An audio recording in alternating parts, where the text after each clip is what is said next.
Hi, welcome. Enjoy the content, subscribe and turn on notification. Leo Vance, 37.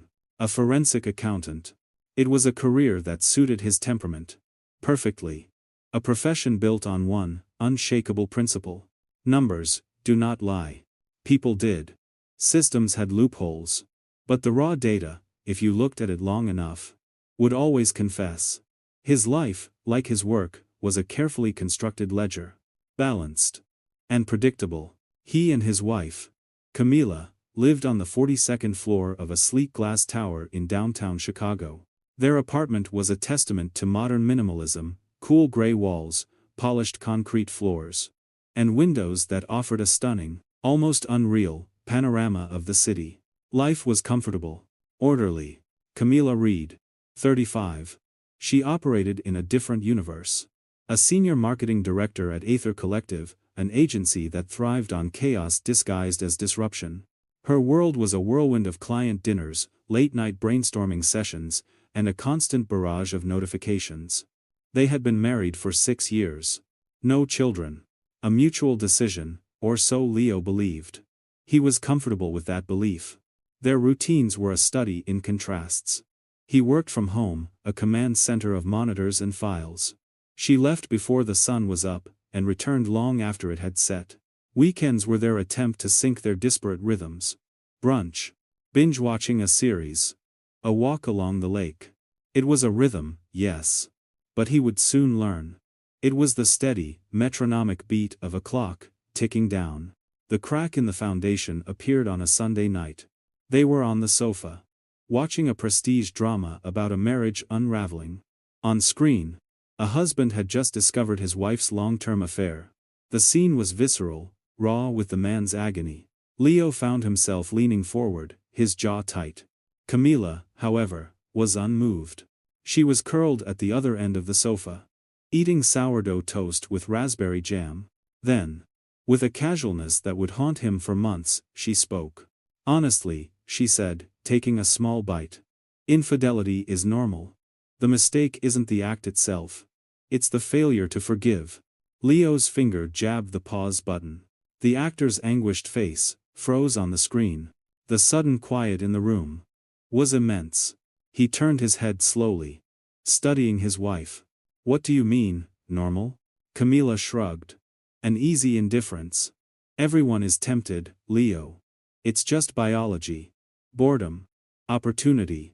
What defines a relationship is how you navigate the fallout, not pretending it never will. Her voice was level, almost academic. A cold knot of unease began to form in Leo's stomach. This didn't feel like a philosophical debate. It felt personal. I don't agree, he said. His voice rigid. It's a fundamental breach of trust. It destroys the entire system. Camila rolled her eyes. You're so black and white, Leo. I guarantee you half the people we know have stepped out of their relationship at some point. You just don't know about it. His stomach tightened. He looked her straight in the eye. And you? Have you ever cheated? She laughed. A short, sharp, dismissive sound. Obviously not. I'm talking about statistics, not about me. She picked up the remote, and unpaused the show. The conversation was over, but the phrase echoed in his mind all night. A discordant line of code in a perfect program. Infidelity is normal. He lay awake in the dark, watching the city lights.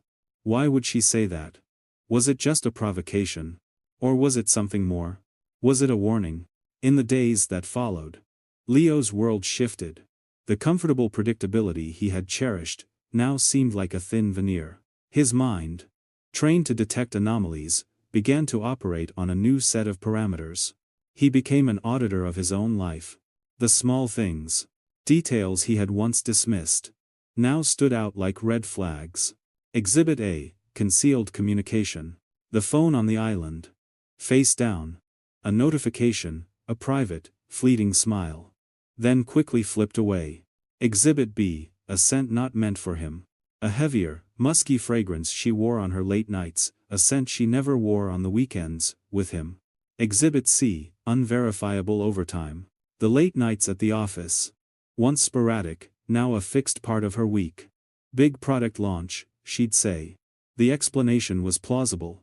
But the frequency felt wrong. He tried to dismiss it. Paranoia. An overactive, analytical mind. But her words from that Sunday night kept replaying. A corrupted audio file on a loop. Infidelity is normal. It sounded less like an opinion, and more like a rehearsed alibi. One evening, he tried to probe. Things seem really intense at work for you lately. They are, she replied, scrolling through her phone. Are you happy there? He pressed. She finally looked up. A flicker of annoyance. Of course. It's stressful, but it's exciting. Why? Just seems like you're never home. It was a lie. He wasn't worried. He was suspicious. I'm fine, Leo. Her tone shutting down the conversation, she walked into the home office and closed the door. He was trapped in a fog of possibilities. He craved certainty. A confrontation without proof was a losing strategy. It would make him look jealous, controlling. If he was wrong, he would destroy everything. The next day, sitting in the quiet of his office, he made a decision. He would approach this the only way he knew how. Methodically. He opened an incognito browser window. And he searched for private investigation services, Chicago. He found a firm. Argent Investigative Solutions. Discreet. Professional. Promising verifiable results. The phone call was brief. Clinical. He commissioned a 10-day surveillance package. Hanging up, a wave of nausea washed over him. He was spying on his own wife. It was an ugly thing to do, but the alternative, this corrosive uncertainty, felt worse. This was not an act of jealousy, he told himself. It was an audit. And at the end of 10 days, the numbers would either balance, or they wouldn't. The 10 days crawled by. Leo existed in a state of suspended animation. On the surface, everything was normal. He made dinner. They watched shows.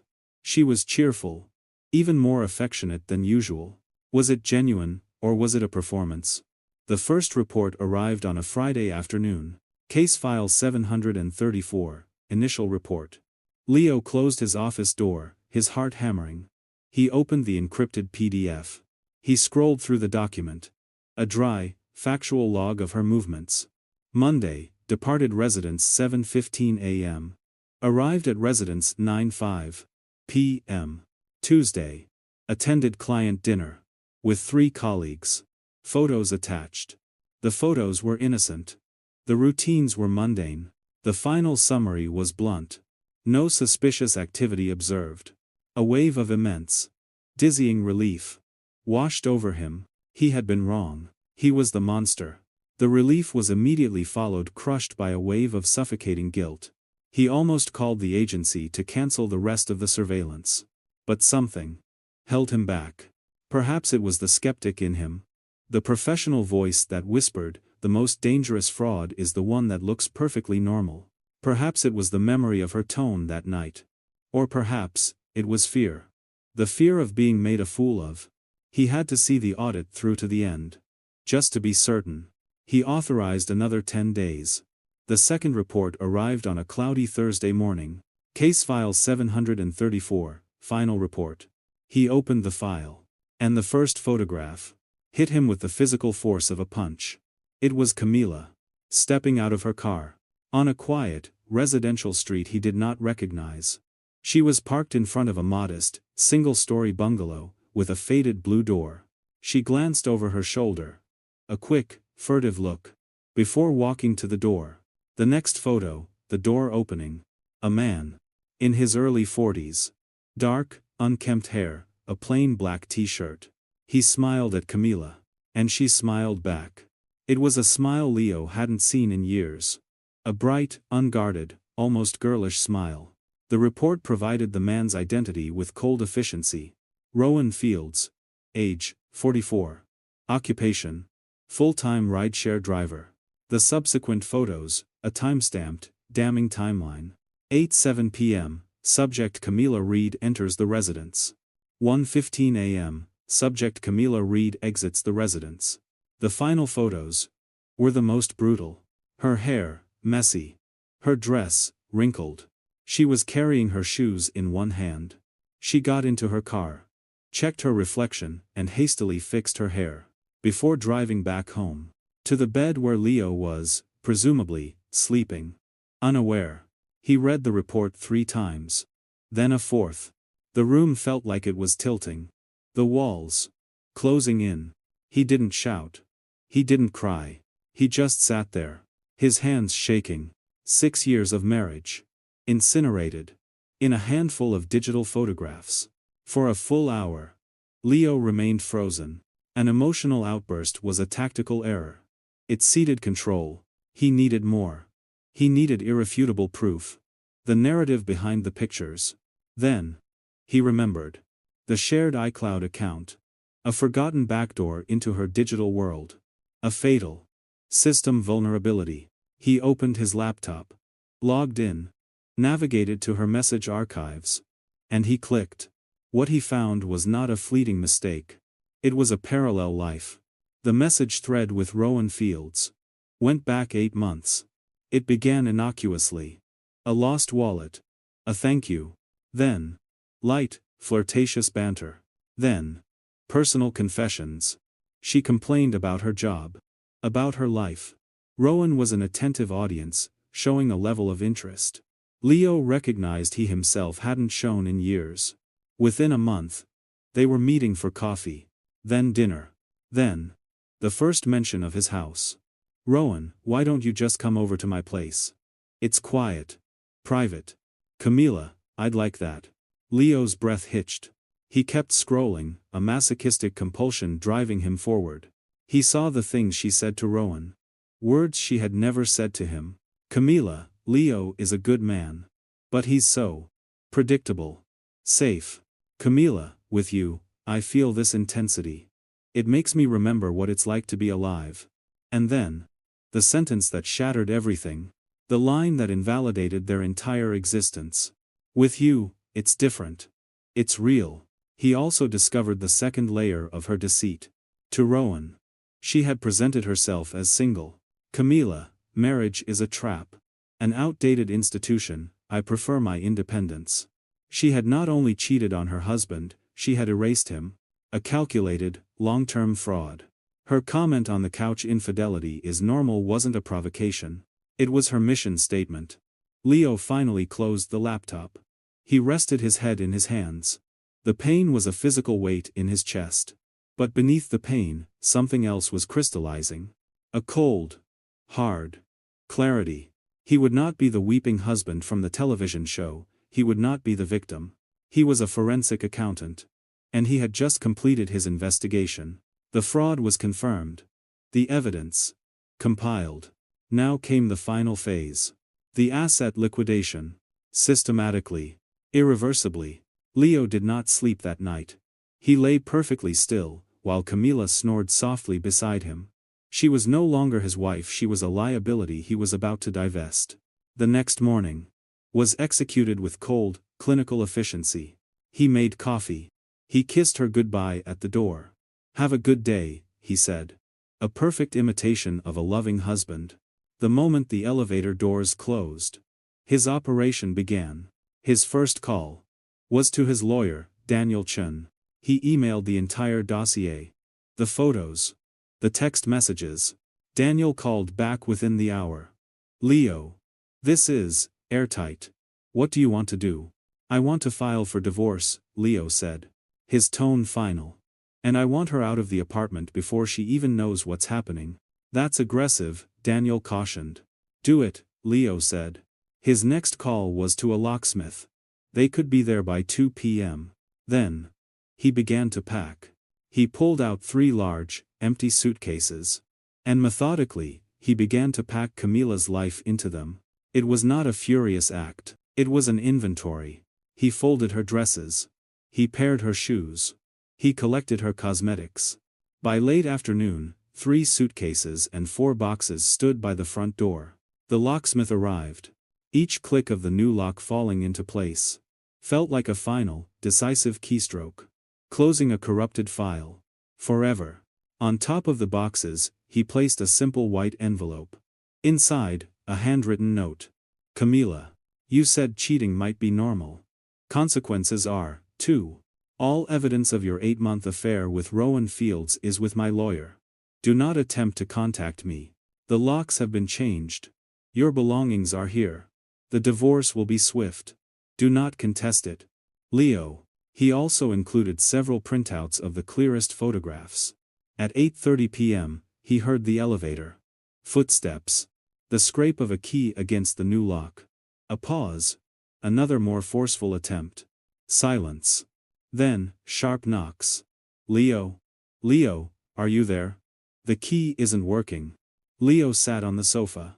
He slipped on a pair of noise-canceling headphones, but played no music. He wanted the silence. Her knocks grew frantic. Leo, open the door. What is going on? Her phone, left on the coffee table, began to buzz. His name. He declined the call. Blocked her number. A flood of text messages. Confusion. Anger. Desperation. He turned his own phone off. She stayed outside the door for nearly an hour. The knocking subsided. He heard the tearing of paper. He imagined her seeing the letter. The photographs. He heard a sound through the thick door, a sharp, muffled gasp. A swallowed scream. Then, a profound silence. After 10 minutes, the faint sound of wheels rolling across the marble floor. And then, she was gone. The error had been eliminated. The system was clean. The days that followed were a blur of sterile efficiency. Leo worked. The apartment was his fortress of solitude. The divorce was swift. The evidence was overwhelming. Camila lost everything. The apartment. Her savings. The judge ordered her to repay the $15,000 she had spent on her affair. In desperation, she went to Rowan's house. Hoping for a safe harbor. She confessed everything. He stared at her, his face pale. You're married? You lied to me. He opened the front door. Get out. Her world collapsed for the second time. 3 months later, Leo received a call from a former colleague of Camila's. Leo. Camila was fired from Ether Collective. Why? She was having an affair. With a senior vendor. They were caught. Leo closed his eyes. It wasn't a mistake. It was a pattern. A systemic flaw. He felt no satisfaction. No pity. Just a cold, final confirmation. The months that followed were a period of deliberate reconstruction. He traveled. He met someone new. Sofia. An Argentine data scientist. Their connection was built on transparency. Honesty. A year after the divorce, an email arrived. From Camila. The subject line, please read. It was a long letter. Filled with apologies. Talk of therapy. She didn't expect forgiveness. You deserved so much more, she wrote. I'm sorry I destroyed something that was good. Leo read it through. Then he clicked reply. He typed one sentence. You were right about one thing. Forgiveness matters. Just not for those who don't ask for it in time. He sent it. Then blocked her address, forever. 2 weeks later, Sofia came to visit. They cooked dinner, watching the sun set over the lake. When she asked about his marriage, Leo answered with a curated honesty. I learned that some people normalize betrayal because it's the only way they can live with themselves. Sofia smiled. You deserve better. And for the first time, he felt a sense of order restored. Life had collected the debt. The consequence, he thought, was just as normal as the act. Inevitable. Fair. He no longer felt resentment toward Camila. Just a vast, empty indifference. The perfect, balanced peace of a closed case. Thank you for watching the video. If you enjoyed it, don't forget to subscribe to the channel and turn on notifications so you won't miss any updates. See you next.